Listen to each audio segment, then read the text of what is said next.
안녕하세요. 영수실 채널 흰둥이입니다. 상간소송을 무조건 해야 한다고요? 아니요, 그런 말씀을 드리려는 건 아닙니다. 상황에 따라 하지 않는 선택이 더 나은 케이스도 분명 있어요.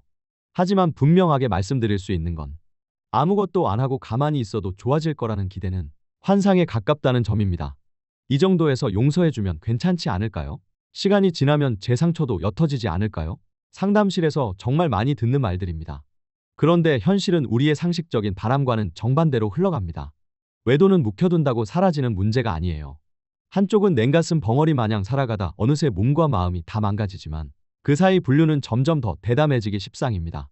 쉽게 무마될수록 그들은 더 깊어지고 이상하게도 죄지은 쪽이 뻔뻔해지거나 더 큰 소리를 치기 시작하죠. 그래서 많은 분들이 뒤늦게서야 울면서 바짓가랑이를 붙잡을 일이 아니었다는 걸 혼자 버티고 용서해주고 끝낼 문제가 아니라 현실로 끌어내어 맞서고 정리했어야 할 문제였다는 걸 뼈저리게 후회하게 됩니다. 첫 번째로 상간소송은 상간자에 대한 분노를 해소하는 통로가 됩니다. 배우자가 이제 다 정리했다는 말 한마디에 상간소를 제때 제 타이밍에 하지 못하신 분들이 정말 많습니다. 무엇보다 아무 일 없었다는 듯이 다시 평화로운 가정으로 돌아와 일상을 지키고 싶었기 때문이겠지요. 나라는 존재보다 우리 가정을 먼저 생각한 결정이었을 겁니다. 그 마음을 이해하지 못하겠다는 뜻은 아닙니다. 상담사로서, 인간으로서 저는 그 선택에 충분히 공감합니다.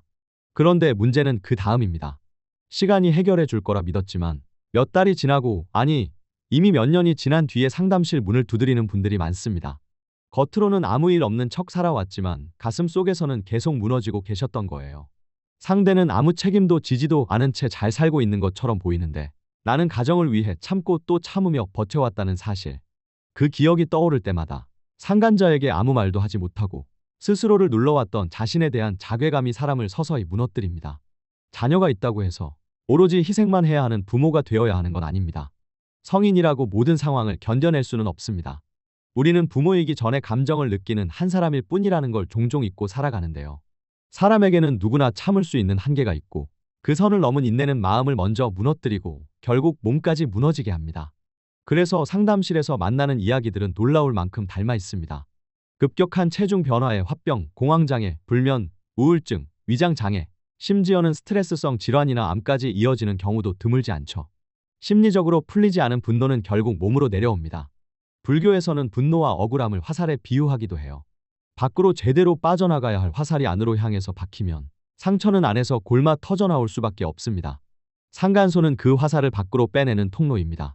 잘못에는 대가가 따른다는 사실을 현실로 확인시키는 과정이기도 하지요. 죄를 지었으면 그에 상응하는 값을 치르게 하는 것. 그건 과한 복수도 아니고 자연스러운 질서에 가깝습니다. 나와 내 아이의 눈에 피눈물을 흘리게 만든 삶을 뒤흔드는 일 앞에서 그저 아무 일 없었던 것처럼 넘어갈 수 없다는 감정은 부끄러운 것도 아닌 너무나 솔직하고 인간적인 반응입니다. 실제로 상간소를 시작하신 분들 중 많은 분들이 밥을 다시 드시고 잠을 다시 자게 되었다고 말씀합니다. 이건 잘못된 일이다라고 법이라는 망치를 들고 행동하는 순간 무너졌던 몸이 다시 회복 반응을 보이기 시작하는 것입니다. 이처럼 인간은 생각보다 어떤 면에서는 단순한 존재이기도 합니다. 부당한 일을 당하고도 아무 일 없었던 것처럼 넘기고 사는 것이 결코 성숙은 아닙니다. 상간소는 정당한 복수이며 무너진 감정을 제자리로 되돌리는 선택이 됩니다. 두 번째로 상간소는 바람에 브레이크를 거는 재발 방지 역할을 합니다. 행동주의 심리학에서는 학습 효과라는 개념이 있어요. 인간은 생각보다 단순해서 어떤 행동 뒤에 어떤 결과와 대가가 따랐는지를 기준으로 그 행동을 다시 반복하거나 멈춥니다. 특히 이 원리는 중독 행동에서 더 강하게 작용하죠. 게임 중독이나 도박, 알코올, 그리고 외도 역시 예외가 아닙니다. 처음 들켰을 때는 죄책감이나 미안함이 남아있을 수 있지만 결국 머릿속에 남는 건 딱 하나입니다. 해도 이 정도 선에서 끝나는구나. 현실에선 대개 이렇게 무마됩니다. 아내 눈치 좀 보고 각서 한 장 써주고 눈물 흘리며 무릎 꿇고 다신 안 할게. 재산 다 정리해줄게. 한 번만 용서해줘. 말로는 크게 반성한 것처럼 보이지만 현실적인 처벌 없이 상황이 마무리되는 경우가 많습니다. 그리고 외도한 배우자는 얼마 지나지 않아 TV 보며 웃고 코 골며 자고 다시 골프 치러 다니며 아무 일 없었다는 듯 일상으로 돌아갑니다. 그런데 이 과정에서 진짜 중요한 게 빠져 있습니다. 바로 현실적인 대가입니다. 눈물과 호소로 무마된 기억은 이렇게 학습됩니다. 시간 지나면 끝이네. 어차피 이혼까지는 못하네. 이게 바로 가장 위험한 학습입니다. 그래서 한 번 바람핀 사람은 없다는 말이 괜히 나온 게 아닙니다. 외도가 2번, 3번 반복되는 경우가 훨씬 많은 이유이기도 하고요. 이유는 단순해요. 해도 충분히 아프지 않았기 때문입니다. 처벌이 너무 약하거나 어설프면 그건 브레이크 없는 내리막길과 같습니다. 잠깐 정신 차린 척하다가 조금만 지나면 언제 그랬냐는 듯 미치광이처럼 더 대담하게 속도를 올리는 것과 같아요. 하지만 강한 제동이 한번 걸리고 경찰서에 소환되고 사회적 불이익이 현실로 다가오는 경험을 하게 되면 이야기는 달라집니다. 이건 다시 하면 내 인생이 뿌리채 흔들린다. 이 인식이 생기는 순간 행동은 실제로 달라집니다. 용서가 나쁜 게 아니라 대책 없는 묵인이 문제이지요. 아무 일 없었던 것처럼 넘어가 주는 건 배우자를 다시 믿어주는 게 아니라 다시 해도 된다고 허락하는 것에 가깝습니다. 상간소는 이 지점에서 제 역할을 합니다. 바람은 말로 정리되는 문제가 아니라 끝까지 갈 수 있는 문제라는 걸 머리가 아니라 몸으로 배우게 만드는 브레이크인 것이죠. 세 번째로 배우자의 진심을 확인할 수 있는 리트머스 시험지 역할을 합니다. 상간소는 상간자만을 겨냥한 절차처럼 보이지만 사실 그보다 더 중요한 기능은 배우자의 진짜 태도를 가려내는 시험지 역할을 동시에 한다는 점입니다. 말로는 누구나 정리했다고 합니다. 연락 안 해. 이미 끝났어. 하지만 말은 얼마든지 연출할 수 있어요. 중요한 건 압력이 들어왔을 때의 반응입니다. 상간소장이 실제로 접수되고 법적 절차가 현실이 되는 순간부터 배우자는 선택의 기로에 서게 됩니다. 이때 드러나는 반응은 놀라울 정도로 분명합니다. 진심으로 가정에 돌아올 마음이 있는 사람은 사실관계를 숨기지 않으려 하고 상간자와의 연락을 스스로 끊으며 자신의 행동이 어떤 상처를 남겼는지 인정하려 듭니다. 반대로 아직 불륜에 중독되어 있거나 자기중심적인 사람은 이걸 꼭 이렇게까지 해야 하냐며 피해자에게 책임을 돌리고 네가 소송해서 일이 커졌다고 가스라이팅을 시도하며 심하면 분노와 이혼 협박, 회피나 가출로 대응합니다. 이 지점에서 나르시시스트적 성향도 선명하게 드러납니다. 자신의 잘못보다 체면 손상이나 사회적 불이익에 더 크게 반응하고 피해자의 고통에는 무감각한 채 내 인생 망치려고 작정했냐는 말이 먼저 나옵니다. 상담 현장에서 보면 상간소를 계기로 다음 중 하나는 반드시 드러납니다.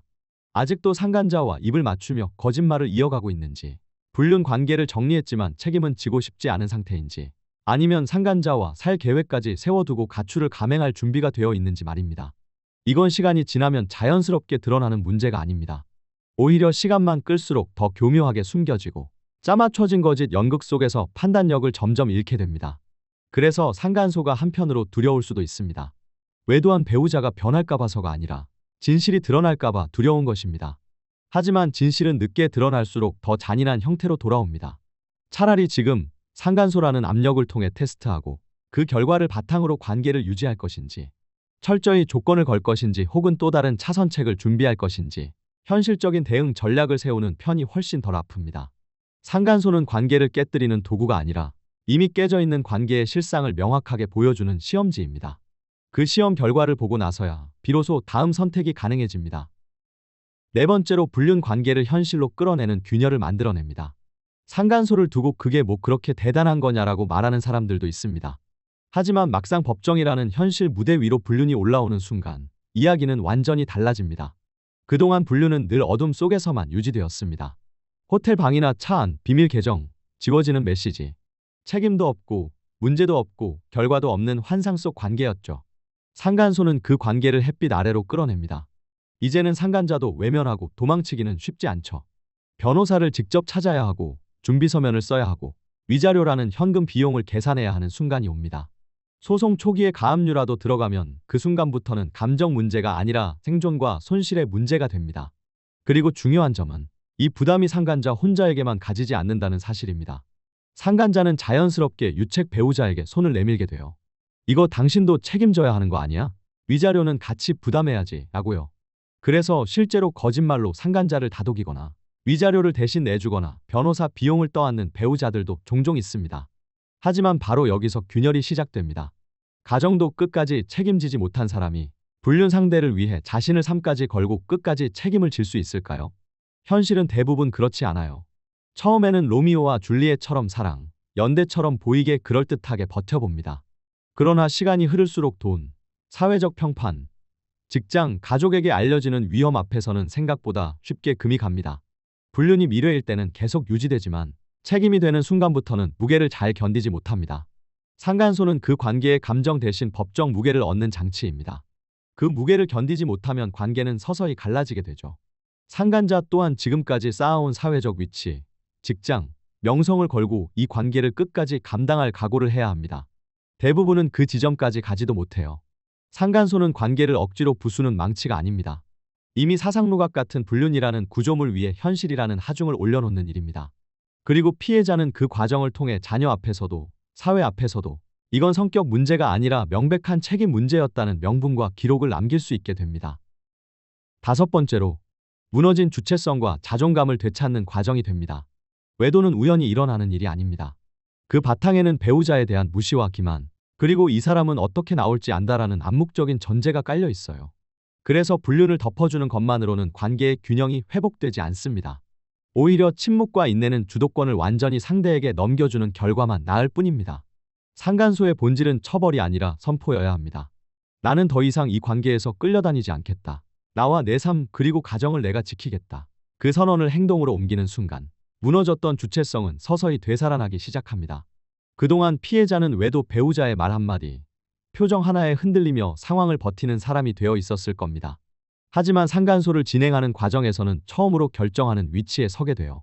어디까지 갈 것인지 내가 정하고, 내가 멈추고, 내가 방향을 잡습니다. 이 변화는 생각보다 강력합니다. 그리고 그 태도는 말하지 않아도 자녀들에게 삶의 방식으로 전해집니다. 참고 버티는 부모보다 자신을 지키는 부모를 아이는 기억할 테지요. 그래서 많은 분들이 이렇게 말합니다. 아직 상황은 그대로인데 나는 더 이상 예전의 내가 아닌 것 같아요. 그게 바로 자존감이 돌아오는 신호입니다. 물론 그 과정이 쉽지만은 않습니다. 증거를 다시 들춰보고 잊고 싶었던 기억을 마주해야 하고 감정이 다시 한번 쓸려 내려가는 순간도 옵니다. 하지만 그 고통은 눈 감고 끌려가기만 했던 고통이 아니라 내 삶을 되찾기 위해 다시 손에 쥐는 과정의 통증에 가깝습니다. 상간소를 통해 부부 관계의 힘의 균형도 달라집니다. 이제 피해자는 더 이상 외도 배우자의 눈치와 변명에 따라 움직이는 존재가 아닙니다. 관계의 기준을 세우는 사람, 넘어서는 안 될 선을 정하는 사람이 되는 것입니다. 상간소송은 나를 무너뜨린 일 앞에서 나는 아무것도 하지 못했다는 기억을, 나는 나를 지키기 위해 행동했다는 기억으로 바꿉니다. 그 기억 하나가 이후의 삶을 완전히 다르게 만듭니다. 따라서 상간소는 복수를 넘어 내 삶을 다시 내 손으로 되찾겠다는 선언이기도 합니다. 상간소는 부부 관계를 깨뜨리기 위한 도구가 아니라 무너진 질서를 멈추기 위한 현실의 브레이크입니다. 그리고 그 브레이크를 잡는 순간 피해자는 더 이상 끌려만 가는 사람이 아니라 자기 삶의 운전석으로 되돌아올 수 있습니다.